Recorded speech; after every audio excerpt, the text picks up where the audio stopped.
शब्द आहे. आई या शब्दामध्ये संपूर्ण विश्व सामावलेले आहे. आई ही प्रेम, त्याग व सेवा याचे खरे प्रतीक आहे.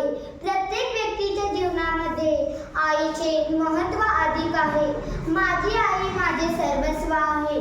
ती माझी गुरु, मार्गदर्शक तसेच खरी मैत्रीण आहे. ती दररोज सकाळी लवकर उठते, आमच्या कुटुंबातील सर्वांची काळजी घेते. माझी आई माझ्यावर चांगले संस्कार करते व काय चांगले आहे व काय वाईट आहे हे समजावून सांगते. माझी आई फक्त पुस्तकी ज्ञान देत नाही तर जीवन कसे जगावे हे समजावून सांगते. माझी आई खूप प्रेमळ आहे, कष्टाळू आहे व ती खूप समजूतदार आहे. माझी आई गोरगरीब व गरजूंनाही वेळोवेळी मदत करते. मी आजारी असताना माझी आई माझी खूप काळजी घेते. माझी आई मला आनंदी ठेवण्याचा प्रयत्न करते. धन्यवाद.